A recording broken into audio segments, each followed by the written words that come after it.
भारत के बहुत ही कर्मठ हमारे होम मिनिस्टर, गृह मंत्री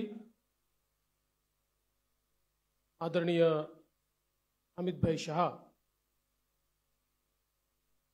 मंच पर उपस्थित हमारे सभी साथी और उपस्थित सभी पत्रकार मित्रों, सबसे पहले मैं आप सभी का इस संकल्प पत्र विमोचन में बहुत बहुत स्वागत करता हूं और हमें बहुत खुशी है कि जिनकी प्रेरणा से इस पूरे भारत में हम लोग काम करते हैं, ऐसे हमारे प्रधानमंत्री माननीय नरेंद्र मोदी जी, इनके संकल्पों को महाराष्ट्र में यथार्थ में लाने का काम इस संकल्प पत्र के माध्यम से हो रहा है और भारत में हम सभी को जो ऊर्जा देते हैं, लड़ने की ताकत देते हैं और सामने खड़े रहकर हमारे साथ जो हमेशा युद्ध में आगे होते हैं, ऐसे आदरणीय गृह मंत्री अमित भाई शाह जी के हाथों से ये संकल्प पत्र का विमोचन हो रहा है। हे संकल्प पत्र म्हणजे विकसित भारताकरता विकसित महाराष्ट्र तयार करण्याचा रोडमॅप आहे। मी आपल्याला आठवण करून देतो, 2014 साली आम्ही एक संकल्प पत्र जारी केलं होतं आणि 2019च्या निवडणुकीला सामोरं जाताना त्या संकल्प पत्रातल्या कुठल्या कुठल्या गोष्टी आम्ही पूर्ण केल्या या संदर्भात एक रिपोर्ट कार्ड देखील दिलं होतं। त्यामुळे भारतीय जनता पार्टी करता किंवा महायुती करता संकल्प पत्र म्हणजे केवळ कागदाचं डॉक्युमेंट नाहीये, तर त्या दिशेने पूर्ण ताकदीने काम करण्याकरता एक अतिशय पवित्र अशा प्रकारचं हे डॉक्युमेंट आहे। आणि मला याची कल्पना आहे, आज 12 वाजता एक स्थगिती पत्र देखील जारी होणार आहे। या महाराष्ट्रामध्ये ज्यांना केवळ चालणाऱ्या प्रोजेक्ट्सला स्थगिती देण्यामध्ये रस आहे, अशा लोकांचं एक पत्र 12 वाजता या ठिकाणी येणार आहे। पण मी एकच गोष्ट सांगू इच्छितो, महाराष्ट्रातल्या जनतेचा विश्वास हा निश्चितपणे महायुतीवर आहे, भारतीय जनता पक्षावर आहे। आजचं जे संकल्प पत्र आहे याच्यामध्ये अनेक गोष्टी आहेत, पण ज्या 25 गोष्टी आम्ही हायलाइट केलेल्या आहेत, या 25 गोष्टींमध्ये 10 गोष्टी, आमचे पहिले 10 मुद्दे हे जो आम्ही महायुतीचा 10 कलमी कार्यक्रम म्हणून घोषित केला, तेच 10 मुद्दे आमचे असणार आहेत। याच्यामध्ये लाडक्या बहिणींना पुढच्या काळामध्ये 1500च्या ऐवजी 2100 रुपये देण्याचा आमचा संकल्प आहे। शेतकऱ्यांची कर्जमाफी करण्याचा आमचा संकल्प आहे, कारण शेतकऱ्यांना आम्ही ऑलरेडी मोफत वीज दिलेली आहे, पण शेतकऱ्यांची कर्जमाफी आम्ही करतो आहोत आणि त्यासोबत आम्ही भावांतर योजना आणतो आहोत।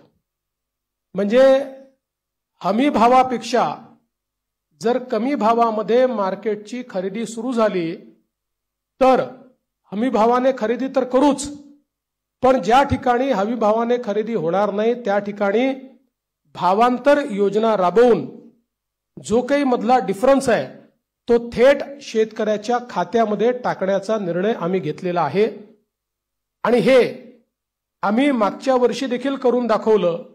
आपल्याला कल्पना आहे की आंतरराष्ट्रीय बाजारपेठेमुळे कापूस आणि सोयाबीनचे भाव पडल्यानंतर आम्ही लोकसभेपूर्वी निर्णय घेतला होता की भावांतर योजनेतून आम्ही पैसे देऊ, आचारसंहिता संपल्याबरोबर ते पैसे थेट शेतकऱ्यांच्या खात्यामध्ये आम्ही दिले आहेत। आम्ही या ठिकाणी प्रत्येक गरिबाला अन्न आणि निवाऱ्याचा हक्क हा देण्याचा निर्णय घेतलेला आहे आणि जी वृद्ध पेन्शन योजना आपण चालवतो ज्याच्यामध्ये 1500 रुपये आपण देतो ते 1500 रुपयावरनं 2100 रुपये आपण करण्याचं ठरवलंय। किंबहुना अशा प्रकारच्या सहाय्यतेच्या जेवढ्या योजना आहेत मागच्या काळामध्ये महायुतीच्या सरकारने 1500 रुपये केले होते ते 1500 रुपयाचे 2100 रुपये आता पुन्हा महायुतीचं सरकार आल्यानंतर आम्ही त्या ठिकाणी करणार आहोत। यासोबत ज्या जीवनावश्यक वस्तू आहेत त्यांचे भाव स्थिर ठेवण्याकरता आम्ही त्या ठिकाणी मार्केट इंटरव्हेन्शन करणार आहोत। येत्या काळामध्ये 25 लाख रोजगाराची निर्मिती ही महाराष्ट्रामध्ये करण्याचं लक्ष्य आम्ही ठेवलंय। आता ज्या गतिशीलतेनं महाराष्ट्रामध्ये औद्योगिकरण होत आहे आणि एफडीआय मध्ये देशाच्या 52% एफडीआय आपल्याकडे आलाय, मला विश्वास आहे की 25 लाख रोजगाराच्या संधी आम्ही तयार करू आणि त्याचसोबत 10 लाख विद्यार्थ्यांना या ठिकाणी विद्यावेतनाच्या माध्यमातून आम्ही त्या ठिकाणी नोकऱ्या करण्याकरता किंवा त्यांना रोजगार देण्याकरता अग्रसर असणार आहोत। दुसरं, मागच्या 2.5 वर्षामध्ये आम्ही सरकारी नोकऱ्यांवरचा सगळा निर्बंध हटवून जवळपास 1 लाख पेक्षा जास्त, आम्ही 75,000 घोषणा केली होती पण 1 लाख पेक्षा जास्त नोकऱ्या या सरकारी क्षेत्रामध्ये त्या ठिकाणी दिलेल्या आहेत। आणि यासोबत आमचा प्रयत्न आहे की जो गरीब किंवा मध्यमवर्गीय आहे याला सौर आणि अक्षय ऊर्जेचा वापर करून त्याच्या वीज बिलामध्ये 30% सूट हे आम्ही त्याला देण्याचा प्रयत्न करणार आहोत। त्यासोबत सरकार स्थापनेच्या 100 दिवसामध्ये विजन महाराष्ट्र 2029 अशा प्रकारचं एक विजन डॉक्युमेंट हे आम्ही तयार करू। विज्ञान आणि तंत्रज्ञानाच्या क्षेत्रात आम्ही महाराष्ट्राला पहिल्या क्रमांकावर कसं ठेवायचं हा आमचा प्रयत्न असेल। मेक इन महाराष्ट्राचं जे धोरण आहे ते अधिक प्रभावीपणे राबवून याला मोस्ट प्रेफर्ड डेस्टिनेशन अशा प्रकारची परिस्थिती आम्ही तयार करू। महाराष्ट्राला फिनटेक आणि एआय याचा हब म्हणून आम्ही तयार करू। फिनटेक आणि एआय मध्ये सर्वात जास्त पुढच्या काळामध्ये रोजगाराची निर्मिती होणार आहे आणि त्याचं सर्वात मोठं केंद्र हे महाराष्ट्र असेल। यासोबत एरोनॉटिकल आणि स्पेस या क्षेत्रामध्ये उत्पादनाच्या संधी आहेत, त्या संदर्भात आमचं सरकार काम करेल। आम्ही असं ठरवलंय की शेतकरी या ठिकाणी जे काही खत खरेदी करतात त्याच्यावर जो एसजीएसटी आम्हाला मिळतो तो एसजीएसटी आम्ही शेतकऱ्यांना परत करणार आहोत। त्यासोबत आम्ही शेतकऱ्यांकरता मोठ्या प्रमाणात जी मूल्य साखळी आहे ती मूल्य साखळी तयार करण्याचा आमचा प्रयत्न असणार आहे जेणेकरून शेतमालाला त्या ठिकाणी मोठ्या प्रमाणात भाव मिळेल। 2027 पर्यंत आता महाराष्ट्रामध्ये 11 लाख लखपती निधी आम्ही तयार केलेले आहेत। 2027 पर्यंत 50 लाख लखपती निधी या महाराष्ट्रामध्ये तयार करण्याचा आमचा संकल्प आहे।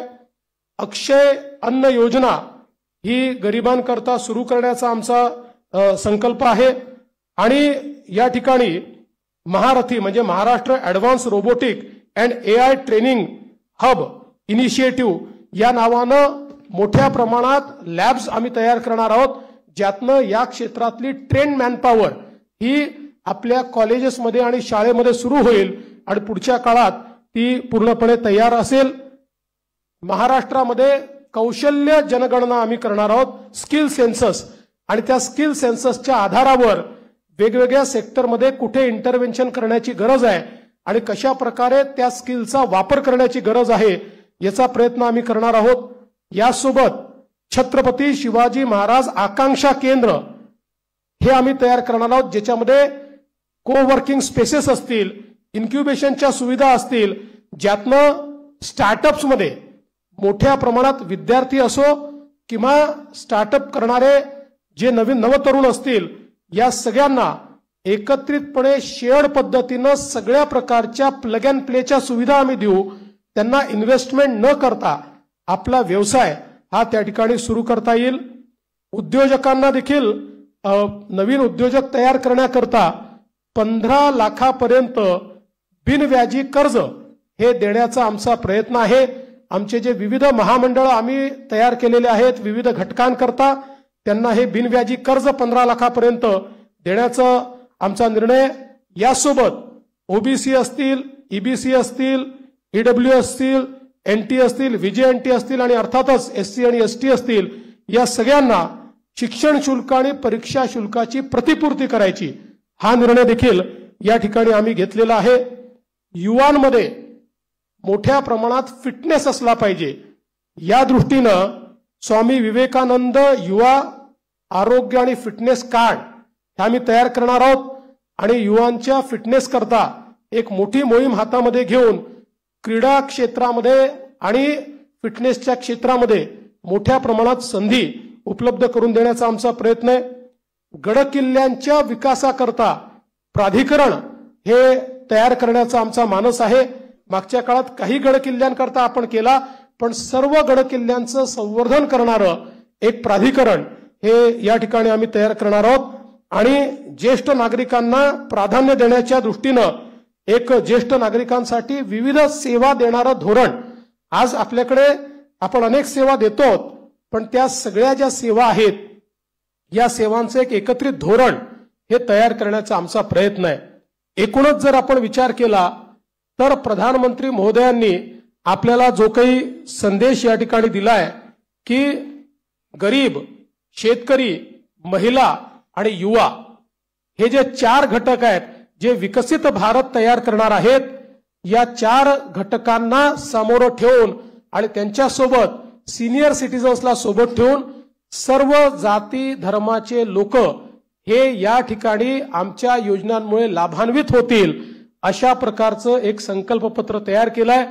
जे मूळ आमचं डॉक्युमेंट आहे याच्यामध्ये सगळ्या क्षेत्रांचा रोडमॅप देखील आम्ही दिलेला आहे, त्या क्षेत्रांमध्ये काय होणार आहे हे देखील आम्ही सांगितलेलं आहे। आता मी त्यातले फक्त 25 हायलाइट आपल्याला सांगितलेले आहेत।